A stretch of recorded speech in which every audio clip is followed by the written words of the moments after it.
Hello friends, कैसे हो आप सब। आई होप कि आप बहुत बढ़िया होगे। तो एक नई सुबह के साथ आप सबको गुड मॉर्निंग। और आज का जो हमारा सेशन है वो है करंट अफेयर ट्वेल्थ के नाम से। और एक बात मैं आपसे करना चाहता हूँ गाइस, कल रीजनिंग की क्लास डबलिंग बहुत हुई थी। आगे वाला क्वेश्चंस पीछे चला गया था और पीछे वाला क्वेश्चंस वॉइस में आगे आ गया था। और हो सकता है इसी कारण वो फाइल उसी टाइम ऑनलाइन क्रैश हो गई थी। तो आपको वही वीडियो आपको वापस से मिल जाएगी, आपको ऑनलाइन कभी भी मिल सकती है आज के दिन के अंदर अंदर। तो आप गाइज उसको वापस से देख लीजिएगा, मेरी एक रिक्वेस्ट है। और आई होप कि आपने उस टॉपिक को एंजॉय किया होगा। तो आज हम कभी भी रीजनिंग का टॉपिक मैं लेकर आ सकता हूँ। स्टेप नंबर 3, उसके लिए आपके पास टेलीग्राम लिंक पर मैसेज आपके पास आ जाएगा, कभी भी कक्षा हो सकती है। Thank you. तो चलते हैं हमारे आज के सेशन पर, जिसका नाम है current affair twelfth number show. तो चलते हैं हमारे पहले क्वेश्चन की तरफ। पहला क्वेश्चन आपके सामने है, अंतर्राष्ट्रीय नर्स दिवस कब मनाया जाता है। अंतर्राष्ट्रीय नर्स दिवस कब मनाया जाता है। आपका पहला ऑप्शन है 8 मई, दूसरा ऑप्शन है 12 मई, तीसरा ऑप्शन है 11 मई और चौथा ऑप्शन है 10 मई। आपके सामने डॉक्टर्स आपको दिख गए होंगे, आपको बताना है इसका सही आंसर क्या है। फटाफट कमेंट बॉक्स में अपने आंसर दे दीजिए, फिर मैं इसके बारे में चर्चा करता हूँ। यस, फटाफट कमेंट आपके आने चाहिए। मैंने आपको कितनी बार कहा है कि आप गलत दीजिए लेकिन अपना आंसर जरूर दीजिए। अंतर्राष्ट्रीय नर्स दिवस कब मनाया जाएगा। तो जी हाँ, आप सबका सही आंसर है। कब मनाया जाएगा? 12 मई को मनाया जाएगा। आज के दिन ही मनाया जाएगा 12 मई को। आपको बता दें कि यह दिन क्यों मनाया जाता है।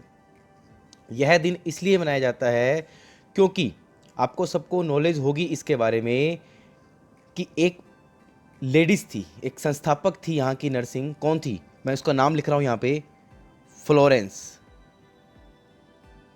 फ्लोरेंस, ध्यान रखेगा, फ्लोरेंस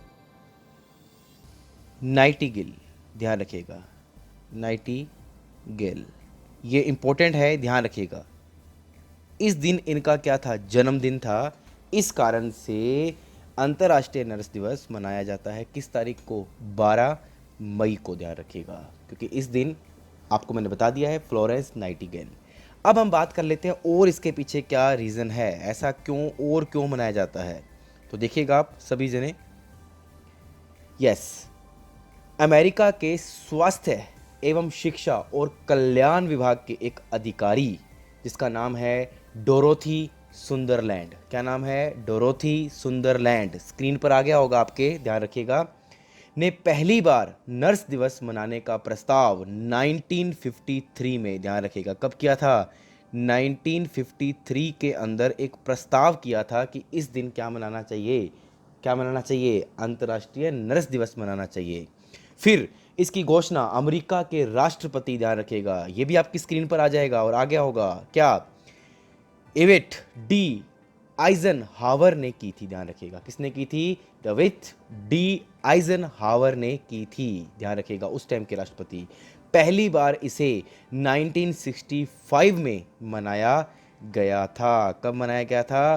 पहली बार इसे 1965 में मनाया गया था, ध्यान रखिएगा। और आपको मैंने बता दिया कि इस दिन 12 मई को कौन नर्सिंग की संस्थापक थी? कौन? फ्लोरेंस नाइटिंगेल का क्या हुआ था? जन्म हुआ था। आप सबको पता लग गया होगा। और इसकी शुरुआत अगर बात करते हैं हमारे भारत में, कहाँ पे? हमारे भारत में, तो 1973 1973 में भारत सरकार के परिवार एवं कल्याण मंत्रालय ने क्या की थी? शुरुआत की थी, ध्यान रखिएगा। और पुरस्कार से, ध्यान रखिएगा, इसमें पुरस्कार भी दिए जाते हैं, आपको बता दूं। और पुरस्कार से नर्सों की सराहनीय सेवा को मान्यता प्रदान भी किया गया था। और इसमें ध्यान रखिएगा, आपको बता दें कि हर साल राष्ट्रपति के द्वारा यहाँ पर पुरस्कार दिए जाते हैं, सम्मानित किया जाता है नर्सों को। और आपको बता दें कि फ्लोरेंस नाइटिंगेल पुरस्कार में 50,000, ध्यान रखिएगा, कितने हजार? 50,000, 50,000 रुपये नगद और एक प्रशस्ति पत्र और मेडल भी दिया जाता है। तो आप सबको नॉलेज होगी कि अंतर्राष्ट्रीय जो नर्स दिवस है वह 12 मई को मनाया जाता है। तो आई होप कि आपको सबको समझ में आ गया होगा। तो अगर आपकी इजाज़त है तो अपने क्वेश्चन नंबर किस पर चलते हैं? यस, क्वेश्चन नंबर सेकंड की तरफ चलते हैं। देखिए आपके सामने क्वेश्चन नंबर सेकंड, आंसर मैंने बता दिया है 12 मई। आज आपके सामने क्वेश्चन कुछ अलग तरीके से आएंगे, ध्यान रखिएगा। यस, क्वेश्चन नंबर सेकंड, ध्यान रखिएगा, ये नमक नहीं है, कईयों को नमक दिखेगा ये चीज़, ध्यान रखिएगा, तो नमक नहीं है ये, ध्यान रखिएगा। चलते हैं क्वेश्चन की तरफ। किस राज्य की सरकार ने 1 वर्ष के लिए 11 ब्रांडों के पान मसाले के निर्माण, बिक्री और भंडारण पर क्या लगा दिया है? प्रतिबंध लगा दिया है, ताकि उनमें मौजूद मैग्नीशियम कार्बोनेट, ध्यान रखिएगा, मैग्नीशियम कार्बोनेट हानिकारक रसायन पर अंकुश लगाया जा सके। आप सबको समझ में आ गया होगा कि 11 ब्रांड पान मसाले की, पान मसाला आप समझते होंगे, के निर्माण पर, बिक्री पर और भंडारण पर क्या लगा दिया है? पूर्णतः प्रतिबंध लगा दिया है। किस राज्य सरकार ने? तो फटाफट कमेंट बॉक्स में आंसर दे दीजिए। ध्यान रखिएगा, ये मैग्नीशियम कार्बोनेट है, ध्यान रखिएगा, ऐसा होता है। बताता हूँ आपको इसके बारे में। तो इसका सही आंसर है, आपने दे दिया है झारखंड। क्या आंसर है इसका? झारखंड सरकार ने, ध्यान रखिएगा, अभी करंट में ही 11 ब्रांडों के पान मसालों के निर्माण, बिक्री, भंडारण पर एक तरह से 1 साल के लिए, ध्यान रखें, कितने साल के लिए? 1 साल के लिए प्रतिबंध लगा दिया है। और पान मसालों में मौजूद हानिकारक, ध्यान रखिएगा, रसायन कौन सा? मैग्नीशियम कार्बोनेट पर अंकुश लगाने के लिए यह क्या उठाया है? कदम उठाया गया है। और खाद्य सुरक्षा अधिनियम 2006, ध्यान रखिएगा, खाद्य सुरक्षा नियम 2006 के नियमों के अनुसार यह रसायन जो था इतना जहरीला है कि इससे कैंसर का क्या बनता है? कारण बनता है। और हृदय के लिए ये सबसे ज़्यादा क्या है? हानिकारक है। और इसका उपयोग अब पूर्णतः क्या कर दिया गया है? प्रतिबंधित कर दिया गया है, ध्यान रखिएगा। और आपको बता दूं, इस झारखंड से पहले किस किस राज्य ने पान इन मसालों पर प्रतिबंध लगाया है? तो आपको बता दें कि महाराष्ट्र और उसके बाद बिहार ने इन चीज़ों पर क्या लगा रखा है? प्रतिबंध लगा रखा है। तो आई होप कि आपको पता लग गया होगा। क्वेश्चन नंबर 2 का आंसर क्या आएगा? झारखंड, और आपका सही भी हो सकता है। तो चलते हैं क्वेश्चन नंबर 3 की तरफ। क्वेश्चन नंबर 3 आपके सामने है। क्वेश्चन नंबर 3 आपके सामने है। हाल ही में सुर्खियों में रहा इंडिया इंटरनेशनल एक्सचेंज लिमिटेड, कौन सा? वापिस रिपीट कर देता हूं मैं आपके सामने। इंडिया इंटरनेशनल एक्सचेंज लिमिटेड, ध्यान रखिएगा, इंडिया INX, ये INX, ध्यान रखिएगा, किस भारतीय स्टॉक एक्सचेंज की एक सहायक कंपनी है? आपको बता देना है फटाफट कमेंट बॉक्स में कि इंडिया इंटरनेशनल एक्सचेंज लिमिटेड यानी इंडिया INX किस भारतीय स्टॉक एक्सचेंज की एक सहायक कंपनी है? Option number A CSE, option number B NSE, option number C BSE और option number D none of these. ये सब सेंसेक्स है, आप सबको पता होगा। जैसे बॉम्बे स्टॉक एक्सचेंज हो गया, नेशनल स्टॉक एक्सचेंज हो गया और उसके बाद सेंट्रल स्टॉक एक्सचेंज हो गया। तो इस तरह से ये एक्सचेंज के नाम है। लेकिन हमारे सामने इसका आंसर क्या होगा आपको बता देते हैं। जो हमारा सही आंसर है वो है BSE, ध्यान रखिएगा। आपको बता देते हैं कि India international exchange limited Bharat का पहला अंतर्राष्ट्रीय स्टॉक एक्सचेंज है जो इंडिया INX के तहत आता है। किसके तहत आता है? INX के तहत आता है, जो Gujarat international final tech city में क्या है? स्थित है, ध्यान रखिएगा, किसमें है? गुजरात इंटरनेशनल फाइनेंस टेक के सिटी में स्थित है। और यह बॉम्बे स्टॉक एक्सचेंज की एक क्या है? सहायक कंपनी है, जिसे हाल ही में केंद्रीय वित्त मंत्री, ध्यान रखिएगा, आपको फटाफट कमेंट बॉक्स पे कर देना है, केंद्रीय वित्त मंत्री कौन है हमारे? केंद्रीय वित्त मंत्री ने गिफ्ट, GIFT, आपको बता चुका हूं पहले मैं, गिफ्ट का पूरा नाम क्या है? गुजरात इंटरनेशनल फाइनेंस टेक, ध्यान रखिएगा, सिटी गांधीनगर में 2 अंतर्राष्ट्रीय एक्सचेंज, ध्यान रखिएगा, इंडिया INX और NSE, ध्यान रखिएगा, नेशनल स्टॉक एक्सचेंज, ध्यान रखिएगा, पर रुपए डॉलर वायदा और विकल्प अनुबंध क्या कर दिया है? शुरू कर दिया है। जो किसकी सहायक कंपनी है? बॉम्बे स्टॉक एक्सचेंज की क्या है? सहायक कंपनी है। तो चलते हैं क्वेश्चन नंबर 4 की तरफ। क्वेश्चन नंबर 4 आपके सामने है आपकी स्क्रीन पर। निम्न में से किस राज्य सरकार ने, निम्न में से किस राज्य सरकार ने प्रवासियों को राहत देने और सरकारी योजनाओं और नौकरियों से प्रवासियों को जोड़ने हेतु प्रवासी राहत मित्र एक नामक क्या लॉन्च की है, एक ऐप लॉन्च की है, आपके सामने है, कुछ इस तरह की है, प्रवासी राहत मित्र मोबाइल एप्लीकेशन। और आपसे जो मेरा क्वेश्चन था वो यही था कि किस सरकार ने की है, तो आपके सामने जो एक आंसर इसके अंदर से ही आ चुका है, किस सरकार ने की है, उत्तर प्रदेश सरकार ने की है। अब आपको थोड़ी सी बात बता देते हैं इसके बारे में कि उत्तर प्रदेश सरकार ने क्या कहा है।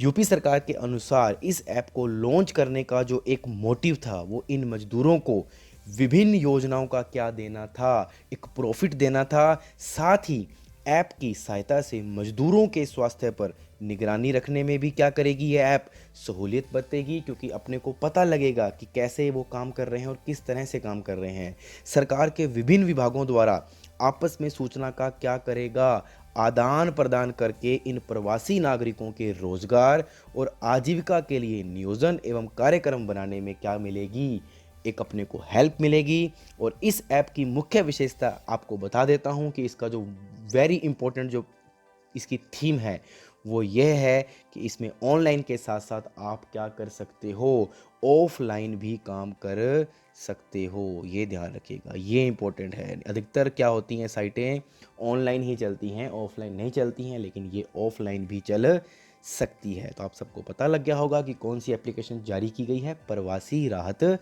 मित्र के नाम से। तो चलते हैं हमारे अगले क्वेश्चन नंबर 5 की तरफ। क्वेश्चन नंबर 5 आपके सामने है, राष्ट्रीय प्रौद्योगिकी दिवस, कौन सा, राष्ट्रीय प्रौद्योगिकी दिवस, नेशनल टेक्नोलॉजी डे, निम्न में से किस दिन मनाया जाता है। फटाफट कमेंट बॉक्स में कर दीजिए अपने आंसर। आपके सामने 10 जनवरी, 15 मार्च, 13 जून, 11 मई। तो आप सबको पता लग गया होगा कि इस क्वेश्चन का सही आंसर क्या है। यस, 11 मई है, ध्यान रखिएगा। और प्रधानमंत्री जी ने भी इसके बारे में बहुत अच्छी बात बोली है, बताया है। आपको एक वीडियो दिखाऊंगा मैं पोखरण की, ध्यान रखिएगा, जो जिस पे हमने भारत पूरा मतलब दुनिया में फैल गया था, इस चर्चा में हो गया था। तो देखिएगा, यह दिन भारत की विज्ञान में दक्षता और प्रौद्योगिकी में विकास को क्या करता है, दर्शाता है। इस दिन ध्यान रखिएगा, राष्ट्र गौरव के साथ साथ देश अपने वैज्ञानिकों की उपलब्धियों को भी क्या करता है, याद करता है। विज्ञान एवं प्रौद्योगिकी मंत्रालय इस दिन प्रत्येक साल राष्ट्रीय प्रौद्योगिकी दिवस आप सबको पता है मनाते हैं। और प्रौद्योगिकी एवं विज्ञान मंत्रालय के द्वारा उनके विभाग में विभिन्न कार्यक्रम भी क्या किए जाते हैं, आयोजित किए जाते हैं, जिससे मोटिवेशन बढ़े, उनको पता लगे कि हम हर चीज़ हमारे लिए हो रही है। वैज्ञानिक, आपको पता है वैज्ञानिक सब कुछ कर रहे हैं। तो इस दिवस को तकनीकी रचनात्मकता, वैज्ञानिकता, जांच, उद्योग और विज्ञान के एकीकरण में किए गए प्रयासों का क्या माना जाता है, एक प्रतीक माना जाता है, एक सिंबल माना जाता है। और आपको बता दें कि प्रधानमंत्री जी ने, ध्यान रखिएगा, नरेंद्र मोदी जी ने राष्ट्रीय प्रौद्योगिकी दिवस पर सबको, आपने एक चर्चा सुनी होगी, मैं फिर भी आपको दिखा दूंगा, एक बधाई दी थी पूरे भारत देश को। और बताया था उन्होंने इस दौरान, ध्यान रखिएगा, ट्वीट भी किया था और एक वीडियो दिखाई थी खुद के ट्वीट ऑप्शन पर कि 1998 पोखरण परीक्षण को किस तरह से उन्होंने याद किया था, क्योंकि वहीं से ही भारत बहुत ऊपर गया था उस चीज़ से। तो आइए चलते हैं उस वीडियो को देखते हैं। आपके सामने है, सोर्स आपको पता है मैं कहाँ से लेता हूँ, न्यूज़ चैनल से लेता हूँ। तो चलिए वीडियो देखते हैं। 1974 ये तारीख भारत के गौरव की गवाह है, क्योंकि यही वो तारीख है जब भारत ने पहला भूमिगत परमाणु परीक्षण किया था। 44 साल पहले इसी दिन दुनिया ने हिंदुस्तान की एटमी ताकत का लोहा माना था। 18 मई 1974 ये वो तारीख है जिसने पहली बार दुनिया को भारत की ताकत का एहसास कराया। राजस्थान के पोखरण में जोरदार धमाका हुआ और धरती हिल उठी। ये कोई भूकंप नहीं बल्कि भारत के शौर्य की धमक थी, भारत के परमाणु पराक्रम की गूंज थी। 44 साल पहले तत्कालीन प्रधानमंत्री इंदिरा गांधी के नेतृत्व में भारत ने पहला परमाणु परीक्षण कर यह करिश्मा कर दिखाया, जिसे नाम दिया गया स्माइलिंग बुद्धा। इस परीक्षण से पूरी दुनिया चौंक उठी, क्योंकि संयुक्त राष्ट्र की सुरक्षा परिषद में बैठी दुनिया की 5 महाशक्तियों से इतर भारत परमाणु शक्ति संपन्न पहला देश बन चुका था। 11 मई 1998 ये वो तारीख है जब हिंदुस्तान ने दूसरा परमाणु परीक्षण कर अमेरिका और पाकिस्तान जैसे देशों को भी दंग कर दिया। भारत ने उस दिन एक साथ 3 परमाणु परीक्षण किए। उमस भरी उस शाम को प्रेस कॉन्फ्रेंस कर तत्कालीन पीएम अटल बिहारी वाजपेयी ने न्यूक्लियर टेस्ट का ऐलान किया। I have to make a brief announcement. At 15:45 hours, India conducted 3 underground nuclear tests in the Pokhran range. Vajpayee के इस ऐलान ने देश का गौरव और बढ़ा दिया। हिंदुस्तानियों का सीना गर्व से चौड़ा हो रहा था। तो गुपचुप तरीके से किए गए भारत के इस परमाणु परीक्षण से दुनिया हैरान थी। अमेरिकी इंटेलिजेंस एजेंसियों को भनक तक नहीं लगी और भारत ने परमाणु परीक्षण कर लिया। भारत ने इस ऑपरेशन को नाम दिया था ऑपरेशन शक्ति। लेकिन भारत के लिए यह ऑपरेशन इतना आसान नहीं था। बताते हैं कि इस प्रोजेक्ट से जुड़े वैज्ञानिक इतनी सावधानी बरत रहे थे कि हर जानकारी और बातचीत कोड वर्ड में होती। इस मिशन की अगुवाई कर रहे थे missile man APJ Abdul Kalam. कहते हैं कलाम कभी अपनी टीम के साथ प्रोजेक्ट साइट पर नहीं जाते। वो टेस्ट साइट पर अकेले ही जाया करते ताकि किसी को शक न हो। सबसे बड़ी चुनौती अमेरिकी satellite I in the sky से बचकर इस ऑपरेशन को पूरा करना था। अमेरिकी सैटेलाइट्स को चकमा देने की जिम्मेदारी सौंपी गई सेना की 58 इंजीनियर्स रेजिमेंट को। सेना ने वहां क्रिकेट की पिच तैयार की, पूरे इलाके में रंग बिरंगे झंडे लगाए गए और लाइव कमेंट्री की व्यवस्था भी कर दी गई। मंच बनाया गया और दर्शकों के बैठने की व्यवस्था की गई।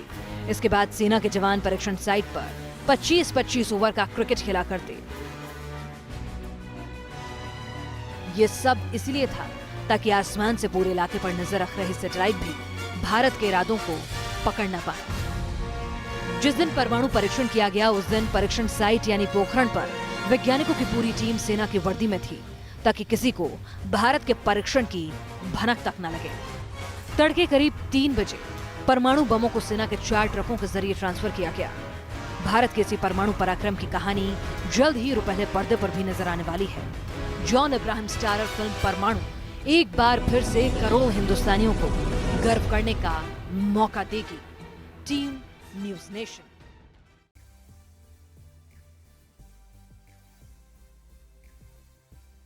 हाँ जी, तो गाइस कैसी लगी आपको वीडियो? तो चलते हैं हम हमारे अगले क्वेश्चन की तरफ। क्वेश्चन नंबर 6 क्वेश्चन पर मूडीज इन्वेस्टर्स सर्विस ने हाल ही में किसने मूडीज इन्वेस्टर्स सर्विस ने हाल ही में मौजूदा वित्त वर्ष के लिए भारत की आर्थिक वृद्धि दर के अनुमान को घटाकर कितने प्रतिशत कर दिया है? आपके ऑप्शन है 5%, 0%, 3% और लास्ट ऑप्शन है 2%। फटाफट कमेंट बॉक्स में आंसर दे दीजिए। 5032। यस, हाँ जी, मूडीज इन्वेस्टर सर्विस, आपको पता होगा इन्वेस्ट किया जाता है इसमें। तो आपको बता दें कि कितने परसेंट कर दी है? 0% बता दिया गया है, घटाकर अनुमान लगा दिया गया। और आपको पता है 0% क्यों किया गया है? क्योंकि कोविड-19 के कारण देश की अर्थव्यवस्था बिल्कुल ही क्या हो चुकी है?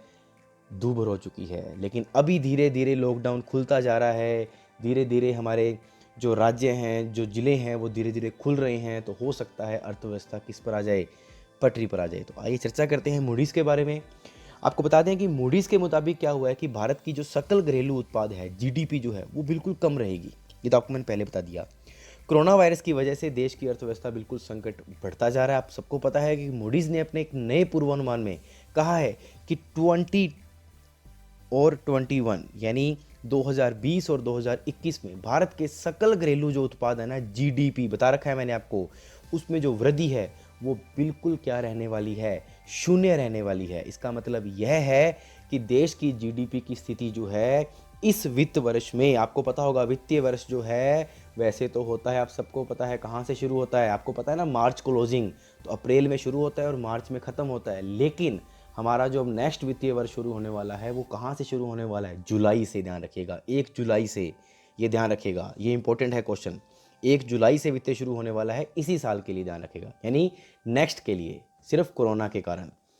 तो उसमें जो बताया गया है वो कितने % रहने की अनुमान लगाया गया है? 0%। ध्यान रखिएगा, यानी 0 ही रहेगी, ध्यान रखिएगा। तो आई होप कि आपको पता लग गया होगा कि मूडीज इन्वेस्टर्स ने क्या बताया है। तो चलते हैं हमारे अगले क्वेश्चन की तरफ। क्वेश्चन नंबर सेवंथ आपके सामने है। बहुत ही अच्छा क्वेश्चन है, ध्यान रखिएगा। विश्व प्रवासी पक्षी दिवस निम्न में से किस दिन मनाया जाता है? विश्व प्रवासी पक्षी दिवस निम्न में से किस दिन मनाया जाता है? गाइस फटाफट मुझे एक क्वेश्चन बताइए, ये तो आंसर दीजिए ही दीजिए, साथ में मुझे एक क्वेश्चन और बताइए कि भारतीय प्रवासी दिवस कब मनाया जाता है? ये तो है विश्व प्रवासी पक्षी दिवस, और मैं बात कर रहा हूँ भारतीय प्रवासी दिवस। फटाफट कमेंट बॉक्स में आंसर दे दीजिए।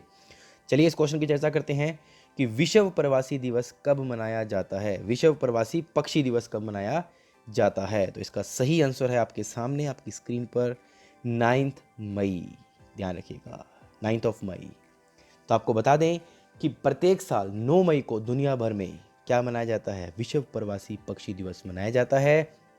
इस दिन को मनाए जाने का उद्देश्य है प्रवासी पक्षियों के बारे में क्या बढ़ाना है, एक नॉलेज को बढ़ाना है, ध्यान रखिएगा, और उनके संरक्षण के लिए, यानी कि उनकी देखभाल के लिए, उनके ऊपर इस चीज़ को सोचने के लिए कि कैसे उनकी देखभाल की जाए, उसके लिए संरक्षण के लिए जरूरी अंतर्राष्ट्रीय सहयोग के महत्व के बारे में देशों को क्या करना, जागरूक करना होता है।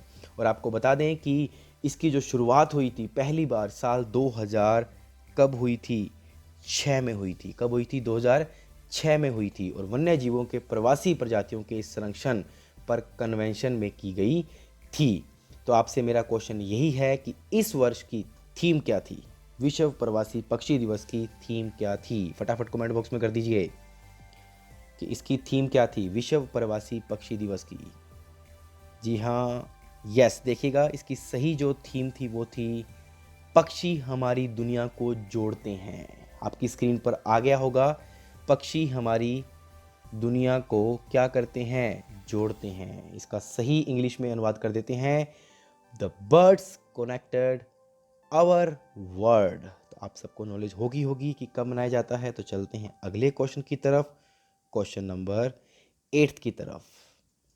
हरिशंकर वासुदेवन की हाल ही में निधन हो गया है, आप सबको पता है। आपके सामने स्क्रीन पर फोटो भी आ गई होगी। वे किस क्षेत्र से संबंध रखते हैं? फटाफट कमेंट बॉक्स कर दीजिए। हरिशंकर वासुदेवन, यस, किस क्षेत्र से संबंधित हैं? तो आपको बता दें आपकी नॉलेज के लिए, ये कौन है? ये इतिहासकार हैं। ये क्या हैं? इतिहासकार। तो आपको सबको पता लग गया होगा। तो चलते हैं इन्हीं के ऊपर। हरिशंकर वासुदेवन यूरोपियन और रूसी इतिहास, ध्यान रखिएगा, और भारत रूस संबंधों के विशेषज्ञ हैं, ध्यान रखिएगा। वह कलकत्ता विश्वविद्यालय में इतिहास विभाग के प्रोफेसर रहे हैं और चीनी केंद्र के निदेशक भी रहे हैं, ध्यान रखिएगा। इससे पहले उन्होंने केंद्रीय संस्कृति मंत्रालय, ध्यान रखिएगा, केंद्रीय संस्कृति मंत्रालय बता रखा है मैंने, के अंतर्गत Maulana Abdul Kalam Azad institute of Asian studies Kolkata के निदेशक के रूप में भी क्या किया है? कार्य किया है। और उन्होंने कैम्ब्रिज विश्वविद्यालय से, आपको बता दें कि ग्रेजुएशन की है, जहां उन्होंने, ध्यान रखिएगा, अपनी स्नातकोत्तर जिसे बोलते हैं पीजी, पोस्ट ग्रेजुएशन, और पीएचडी भी क्या की है? पूरी की है। तो इतनी नॉलेज लेने की ज़रूरत नहीं है, बस आपको याद रखना है कि हरिशंकर वासुदेवन क्या है जिनका निधन हुआ है। तो क्या है वो? इतिहासकार हैं। और दूसरी चीज़ में याद रखना है कि यह भारत रूस संबंधों के क्या थे? विशेषज्ञ थे। किसके थे? भारत और रूस के। बस ये इंपॉर्टेंट है, ध्यान रखिएगा। तो चलते हैं हमारे क्वेश्चन नंबर किस पर? 9th नंबर क्वेश्चन पर। क्वेश्चन नंबर 9 आपके सामने है। गाइस आज डबलिंग तो नहीं हो रहा ना कि आगे वाला क्वेश्चन पीछे आ जाए, जैसे कल रीजनिंग में हो रहा था। मैं देख रहा था बैठा बैठा लाइव कि आगे वाला जो क्वेश्चन था वो पीछे चला गया था और पीछे वाला आगे चला गया था। तो मेरी जो कनेक्टिविटी थी वो आपको लग रहा होगा कि क्वेश्चंस गलत चल रहा है, कि जनवरी का महीना इसके है ना, ऐसा कुछ हुआ होगा। तो वो ऐसा किसी कारण से हुआ था और इसी कारण से वो फाइल भी क्रैश हो गई। उसके बाद में वो दिखी ही नहीं मुझे फाइल, तो मिल जाएगी आपको। तो बाकी मेरी तरफ से सॉरी, ऐसा आपको कभी कभी हो जाता है टेक्निकल प्रॉब्लम। तो चलते हैं क्वेश्चन नंबर 9 की तरफ। ग्लोबल एनर्जी रिव्यू 2020 शीर्षक वाली अंतर्राष्ट्रीय ऊर्जा एजेंसी, ध्यान रखिएगा, अंतर्राष्ट्रीय ऊर्जा एजेंसी आईईए की रिपोर्ट के अनुसार भारत में कार की बिक्री, कौन सी बिक्री, कार की बिक्री, अब यहाँ से तो समझ में आ गया होगा आपको कार की बिक्री की बात हो रही है, में क्या गिरावट आई है, यानी कि कार बिकी ही नहीं तो कितनी गिरावट आई है, तो बता देते हैं आपको। सही आंसर इसका है 50%, की 50% की क्या आई है, गिरावट आई है, और जो किसके अनुसार बताई गई है, ग्लोबल एनर्जी रिव्यू 2020 के अनुसार। किसके अनुसार, ग्लोबल एनर्जी रिव्यू 2020 के अनुसार। तो गाइस चलते हैं हम अगले क्वेश्चन की तरफ, क्वेश्चन नंबर 10th की तरफ।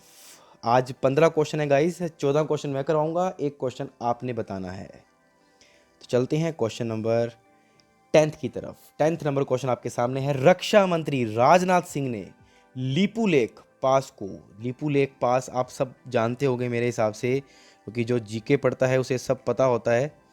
तो लीपू लेक पास, ध्यान रखिएगा किसकी बात हो रही है, लीपू लेक पास को धारचूला से जोड़ने के लिए 80 किलोमीटर रणनीतिक रूप से महत्वपूर्ण सड़क लिंक का क्या किया है, उद्घाटन किया गया है, आप सबको पता होगा। तो मेरा जो आपसे क्वेश्चन है वो ये है कि लीपू लेक दर्रा जो भारत और चीन के बीच के मार्ग तिब्बत किस राज्य में है, किसकी बात हो रही है, लीपू लेक दर्रा किस राज्य में स्थित है, आपका फटाफट आंसर दे दीजिए। यस यस, बिल्कुल सही, बिल्कुल सही, उत्तराखंड। क्या आंसर आएगा इसका, उत्तराखंड इसका सही आंसर है। तो मेरा आपसे क्वेश्चन यही है कि रक्षा मंत्री कौन है। यस, रक्षा मंत्री, जी हाँ, श्री राजनाथ सिंह, ध्यान रखिएगा कौन है, श्री राजनाथ सिंह।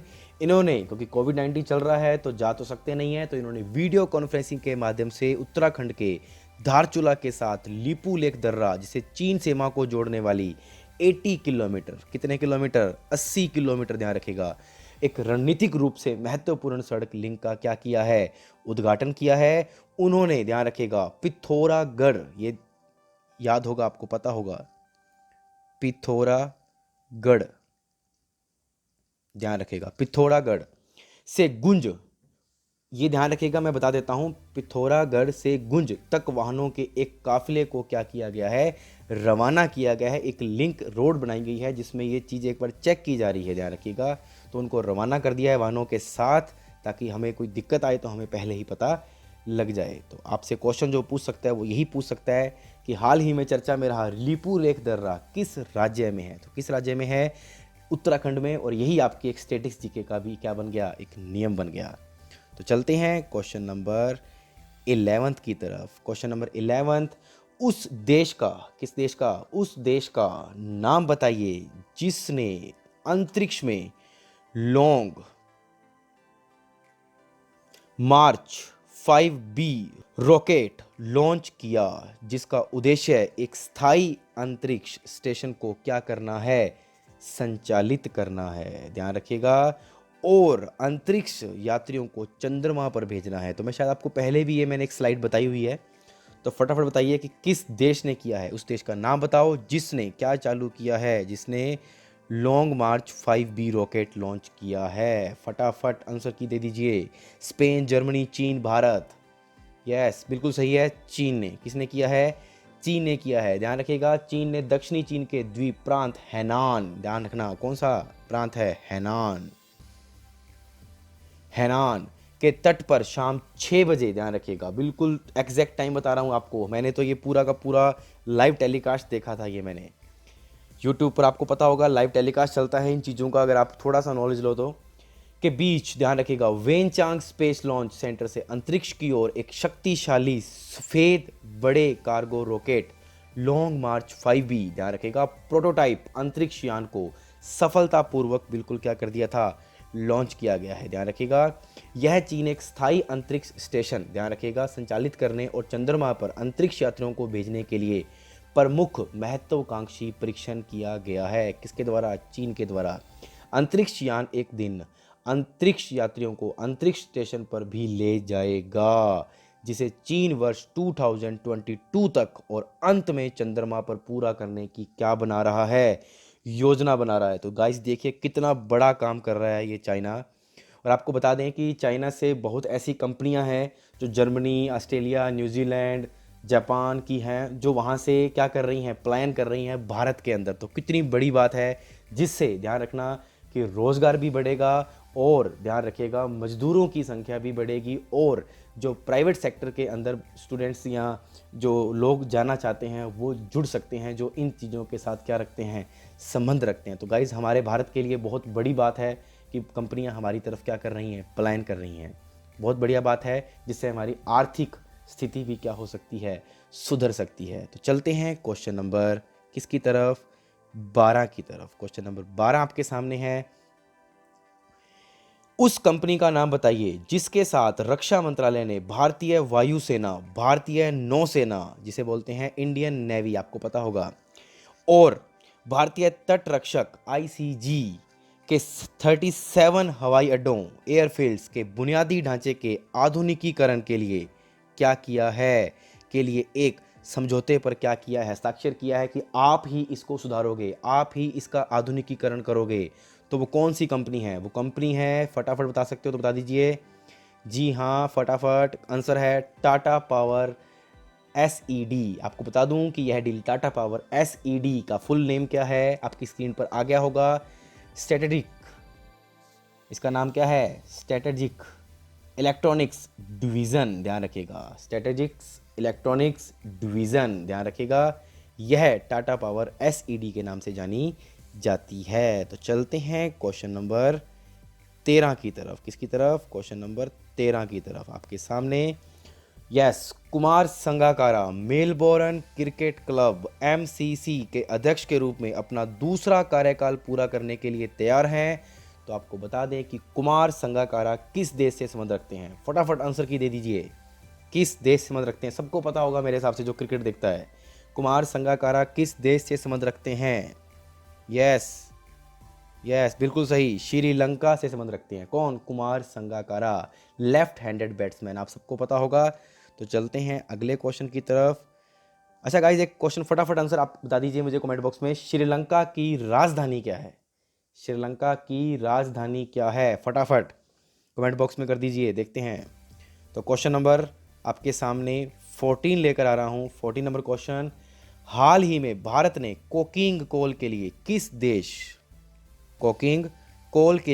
देश के साथ समझौता ज्ञापन, जिसे बोलते हैं, पर हस्ताक्षर किया है? कोकिंग कोल के लिए किस देश के साथ समझौता ज्ञापन पर हस्ताक्षर किए हैं? ऑप्शन ए रूस, option B China, option C Japan और ऑप्शन डी दक्षिण कोरिया। और मेरा आज का इस क्वेश्चन से प्रतीत भी आपसे क्वेश्चन है, फटाफट ढूंढ के मुझे बताइएगा आप, और कल मुझे आप कमेंट बॉक्स में लिख दीजिएगा कि कोकीन कोल क्या चीज़ है। ये कोकीन कोल क्या चीज़ है आपने बताना है।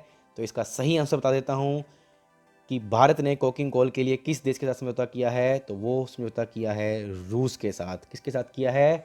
रूस के साथ। तो आई होप कि गाइज़ आपको आज का सेशन बहुत अच्छा लगा हो, और कल के लिए मैं आपसे फिर से माफ़ी मांगता हूँ कि कुछ चीज़ें हो जाती हैं, कभी कभी नेटवर्क प्रॉब्लम हो जाता है, तो वो आप वीडियोस वापस देख लीजिएगा रीजनिंग की। और आज का थर्ड टॉपिक मैं लेकर आऊँगा, थर्ड पार्ट लेकर आऊँगा, और आपका जो क्वेश्चन ऑफ द डे है वो आपके सामने स्क्रीन पर आ चुका है। हाल ही में रक्षा मंत्री ने उत्तराखंड में बनाई गई 80 किलोमीटर लंबी नई सड़क का उद्घाटन किया था, जो नियंत्रण रेखा, लाइन ऑफ एक्चुअल कंट्रोल के करीब लीपुलेख दर्रे से होकर कैलाश मानसरोवर यात्रा के लिए एक नया मार्ग खोलती है। तो मेरा जो क्वेश्चन है वो आपसे मैंने आपको बता रखा है, इसी स्लाइड के अंदर है कहीं ना कहीं, वर्तमान में भारत के रक्षा मंत्री कौन है? यस, वर्तमान में भारत के रक्षा मंत्री कौन है, यह है आपका क्वेश्चन ऑफ द डे है। बहुत इजी क्वेश्चन पूछा है गाइस, तो देखते हैं बता पाते हो या नहीं। थैंक यू, मिलते हैं कल एक नए सेशन के साथ, नए करंट अफेयर्स के साथ। Thank you.